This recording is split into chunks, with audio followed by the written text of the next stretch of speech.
അങ്ങനെ ബാംഗ്ലൂരിൽ ഒരു വർക്കിംഗ് ഡേയിലുള്ള ട്രാഫിക്കുകളെല്ലാം താണ്ടി നമ്മളിതാ നമ്മുടെ ഗംഗപ്പനെ പിക്ക് ചെയ്തിട്ടുണ്ട്. ശരിക്കും എല്ലാവർക്കും ഇത് ഗംഗപ്പനാണെങ്കിൽ ഞങ്ങൾക്ക് ഇത് ജാങ്കോയാണ് കേട്ടോ. അങ്ങനെ ഇതാ ജാങ്കോയും പിക്ക് ചെയ്ത് നമുക്ക് നേരെ എന്തെങ്കിലുമൊക്കെ ഒന്ന് കഴിക്കണമല്ലോ.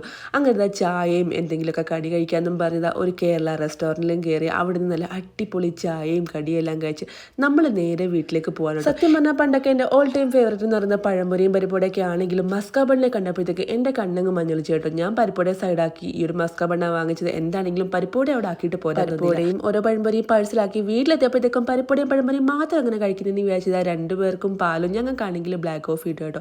അങ്ങനെ അത് ഞാൻ എടുത്തുകൊണ്ടിരുന്നപ്പോഴാണ് ഇവിടെ വലിയ സ്നേഹപ്രകടനമാണ്. കൊടുക്കുന്ന ആളും കൊള്ളാം, കഴിക്കുന്ന ആളും കൊള്ളാം. അവളുടെ വായിലേക്ക് ആയിട്ട് കൊടുക്കുന്നെങ്കിലും കഴിക്കുന്ന മൊത്തം മുടി. ഇപ്പൊ തൽക്കാലം നമ്മളുടെ എല്ലാം വരും നല്ല ഫുള്ളാണ് കേട്ടോ. എന്താണെങ്കിലും ജാങ്കോയ്ക്ക് കഴിച്ചുകൊണ്ട് പോകാനായിട്ട് നല്ല അടിപൊളി ക്യാഷും അതനങ്ങനെ തേങ്ങാപ്പാലും കുഞ്ഞുള്ളിയൊക്കെ വാർത്തിട്ട് നല്ല അടിപൊളി ചിക്കൻ മപ്പാസും അപ്പമാണ്. എന്താണെങ്കിലും ഇപ്പം കഴിച്ചിട്ട് പോകാൻ ഒട്ടും സ്പേസ് ഇല്ലാത്തതുകൊണ്ട് തന്നെ അവൾക്കത് പാഴ്സലാക്കാന്ന് വിചാരിച്ചു. ഇതാണ് എൻ്റെ ഒഫീഷ്യൽ ടേസ്റ്റ് കേട്ടോ. വീഡിയോയ്ക്ക് വേണ്ടി ചെറിയൊരു എക്സ്പ്രഷൻ ഇടാൻ പറഞ്ഞെങ്കിലും ഇത്രയും വലിയൊരു എക്സ്പ്രഷൻ ഇട്ട് അവളെ തകർക്കുന്നതിനുള്ളിലും പ്രതീക്ഷ. എന്താണെങ്കിലും നല്ല അടിപൊളി അപ്പവും അതിനൊക്കെ തന്നെ ചിക്കൻ മപ്പാസൊക്കെ നമ്മൾ അവൾക്ക് പാഴ്സലാക്കി 8:30 അവൾക്ക് ട്രെയിൻ. അങ്ങനെ എല്ലാം പാഴ്സലാക്കി കഴിഞ്ഞാൽ ഞങ്ങളുടെ കഥകളൊക്കെ പറഞ്ഞ് അങ്ങനെ ഇരിക്കുകയായിരുന്നു കേട്ടോ. കെയ്തനാണെങ്കിൽ ഏറ്റവും ഫേവറേറ്റ് ആയിട്ടുള്ള ഒരാളാണ് കേട്ടോ ഗംഗാപ്പൻ. എന്താണെന്ന് അറിയില്ല, അവർ രണ്ടുപേരും കൂടെ ചേർന്ന് ഞാൻ പിന്നെ ആകെ മൊത്തം ഒരു ബഹളമാണ്.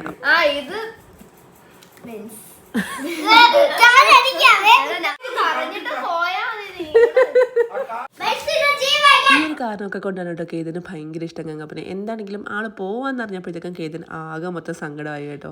നെക്സ്റ്റ് ടൈം വന്ന് കുറച്ച് ദിവസം നിൽക്കാന്നൊക്കെ പറഞ്ഞ് സെറ്റാക്കിയിട്ടാണ് ഗംഗപ്പൻ പോയത്.